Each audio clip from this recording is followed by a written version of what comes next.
Yes, it's time for another matchup in the Ultimate Supermarket Lager Championship. And before we introduce the beers for today, let's have a little look at the table. So what we're looking at here is the second quarter of the table, and it's just got one thing filled in there, and that was from the last episode where we saw the Rudgate Pilsner beat the Paulaner. Both beers were okay, they were fairly decent, but the Rudgate was cleaner, crisper, zesty, more refreshing, had a bit more taste to it, had a nice little crafty twist. The Paulaner just wasn't good enough, let's face it. It was a little bit muddy, a little bit dirty in the flavour, not as clean as I would expect from a good German Helles. So it's been kicked by the wayside. The Rudgate has gone through to the second round, where it will face off against one of these two. So on my left we have got the Veltins Pilsner, which is a German Pilsner brewed by Veltins Grevenstein. I've had a Grevenstein beer before. I've never had the Veltins before though, so it'll be interesting to see what the Veltins is like. And not much to say about it. It's 4.8% ABV. It's a 500ml bottle, and I can't remember how much this was, how much it is in booths, but it's available in Tesco as well in that deal. Really, this should have been in the Supermarket Premium Lager Taste Test Championship because it is in that same range. But Veltin's one that I just never really think about it. I never really get it. I never really drink it. And I just passed it by, really. I didn't really include it as part of it. So I thought, let's give it a chance in this one and just see what it's actually like, if it's any good. And on my right, we have got the Westmorlander. It's Westmorlander. I thought it was Westmoreland, but it's the Westmorlander. Lakes Lager. It's a premium German style beer. It's 5% ABV, and it reckons it's a light bohemian styled lager with a hoppy flavour. It says it's cold fermented Pilsner. It's got an intense, refreshing zestiness. So they both are Pilsners apparently. They both claim to be Pilsners, so we'll have to see how good they are as Pilsners. But it's Bonus Bay Brewing apparently. So it's Westmorlander, but it's actually brewed by Bonus Bay Brewing in the Lake District in Kendal. It will be interesting to see what it's all about and which one wins out of these two, because I've really no idea what to expect. I probably won't get them the right way around, but it'll be interesting to see which one I prefer and which one goes through. So, be back in a second when these are poured into glasses. Okay, beer's poured, and I'm getting a nice smell just from here, to be honest. Just these beers are giving off a nice smell. So let's have a little think about these beers. So looking at the colour, they are both exactly the same colour, I think. This one might be a little bit darker, but it's very hard to tell. We've got fluffier head on this one, but very similar heads, to be honest. This one's a little bit smaller, but that might just be the way it was poured. But yeah, what can I say? Sounds great. Look great.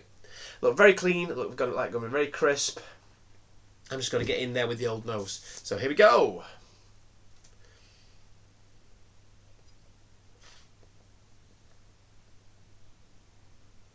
So that one's grassy, lemony.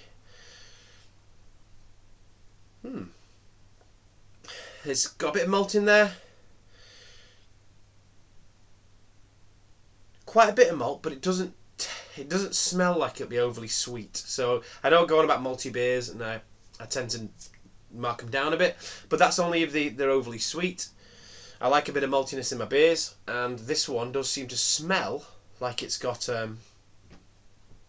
nice bit of maltiness in there.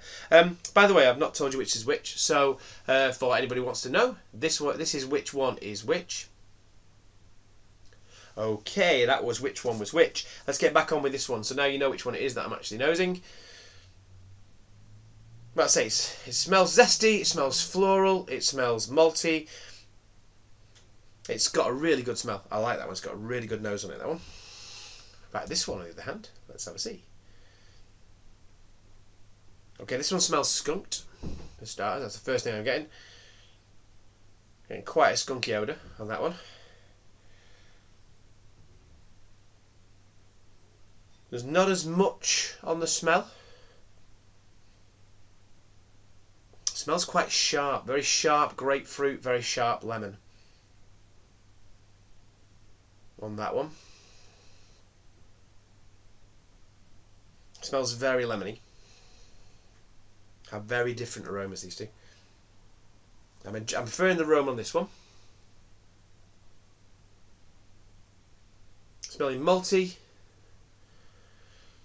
bready, a little bit of citrus, a little bit of floral character. This one is like almost an overwhelming lemony smell. The skunky smell is gone now. I'm just getting quite a bit of lemon.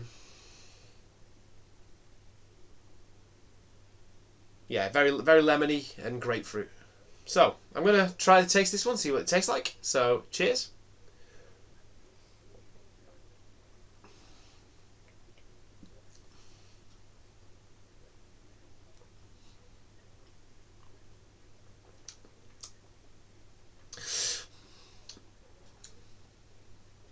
So, yeah, it's got a bit of lemony on the taste.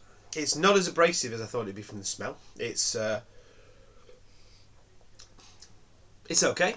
It's quite light in flavour.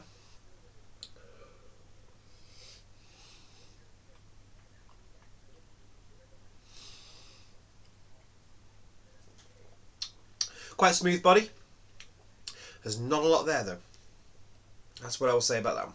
So it's quite light in body. It's got a fairly nice creamy aftertaste there. But it is very light. Probably really nice on a cold day. Oh, not a cold day, on a hot day.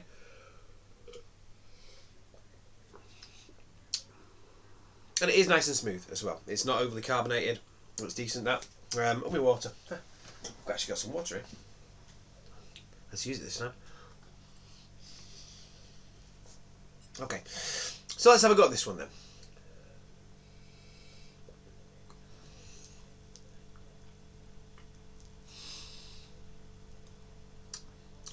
So this is lighter as well on the taste than it is on the smell.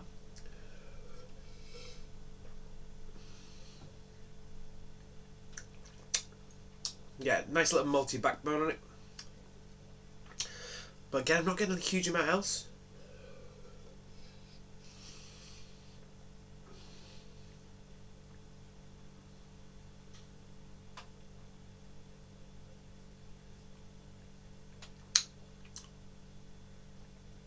There's a little bit more going on with this one than with this one.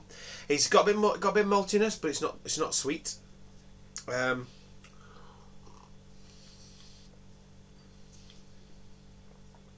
wouldn't say this one particularly nails a German Pilsner at all. In fact, I don't think either of them do really.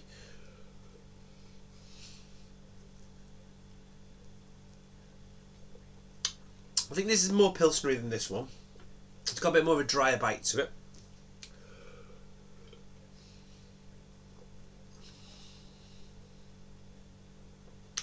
But again, I'm not getting much else from this one.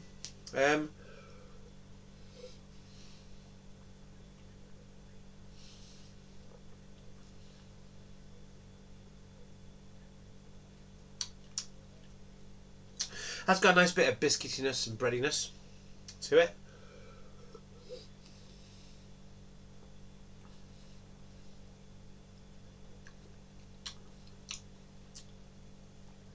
I'm not sure though.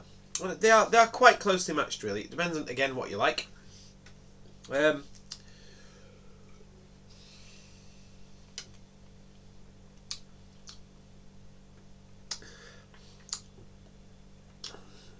mean, this was quite fresh. It's got a bit of a dryness to it on the finish, but then a bit of a creaminess that comes through.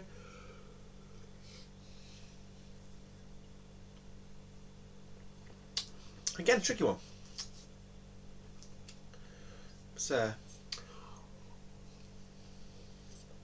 it all depends on how bitter you like your lagers. This one's a bit bitter. This was a bit bitterer. This one is a bit sweeter.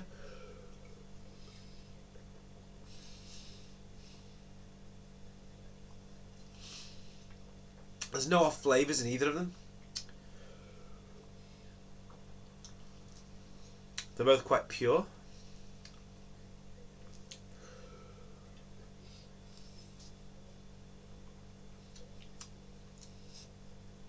So I don't know really. It's a tricky one.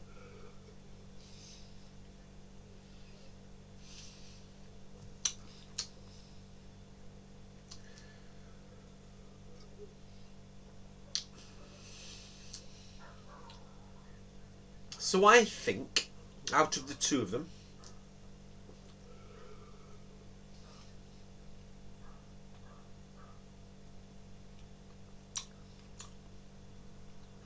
know. I was going to say I'm leaning more towards this one. It's got a bit more flavour. Not sure though.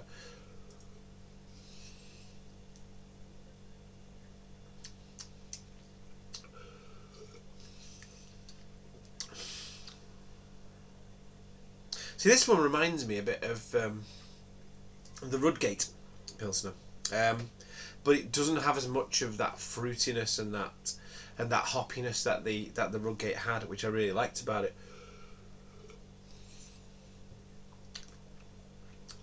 This one's got a bit of bitterness, but it's not got much else.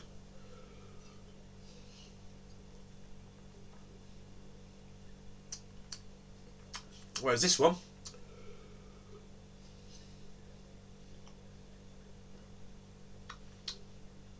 it's smoother, it's malty, it's not overly sweet. So, oh, and that's got a nice aftertaste as well. Yeah, this one is the one that's going to go through for me. This one, it's decent, it's nice, it's, you know, certainly worth the kind of price you would pay for it, because I think both of these are only about £2. I think you can get for about £2 a bottle, a bit more maybe. So they're not at the top end of a thing there, and I think both of them are great for that price. This one's going through. I think this one, I'm going to guess this one's the Westmorlander Lakes Lager. I'm going to guess that one's the Veltins. But either way, this one's going to go through. We will find out. We'll find out which one was which when I come back. Okay, I found out which one's which now, and I was right. So that's the Veltins. And this one was the Westmorland Lakes Lager. Sometimes you can tell these UK brewed, these like UK kind of craft, dare I say, lagers. They tend to have a bit of more of a maltiness and the not quite the kind of style they're going for. I mean, this is going for a German Pilsner, and this fails on almost every level. But I'm not judging it as a German Pilsner. Does it say a Pilsner? It says a cold fermented Pilsner. So it might just be brewed as a Pilsner, not necessarily one to taste like a traditional German Pilsner. I think Pilsner's to do with the way it's brewed. I don't know much about how these things are brewed, but I think Pilsner's to do with the way it's brewed. And if it's brewed as a Pilsner, then it's a Pilsner. Doesn't taste like a traditional German Pilsner, which I thought was what they were going for, but I just had a sip of it then. I really enjoy it. I really enjoyed it. This one again calls itself a Pilsner. On the front, Veltins Pilsner, and it's good. It's decent as a Pilsner. I have had better Pilsners than that. This is obviously going for that kind of traditional Pilsner vibe, and it does it quite well. It's nice and bitter, got a nice creaminess on the finish. It's refreshing, it's clean, it's great. Yeah, I mean, they're really good. They're both really good, to be honest. With the skunkiness I got on the smell, because it's in a brown bottle, not a green bottle, which is interesting. But yeah, drinking them now, I'm pleased with my decision. And then these beers, I drink them again. I finish them off after the video. And a lot of the times when I finish them off, it really does, consolidate what I thought of the beers. I was a bit sort of miffed knocking the Paulaner out. So when I was drinking the beers later, I was thinking, which one is actually better. And to be honest, I enjoyed the Rudgate more than I did the Paulaner, to be honest. And even that kind of cardboardy taste I talked about, it wasn't really there when I was drinking it later, but the Rudgate Pilsner was still better. So it's like a lot of the times when I get to finish these beers off, as it were, it just reinforces what I said. Basically, let's just try it straight from the bottle. It's nice, that. I've never had that before, but I will get that again. It's good.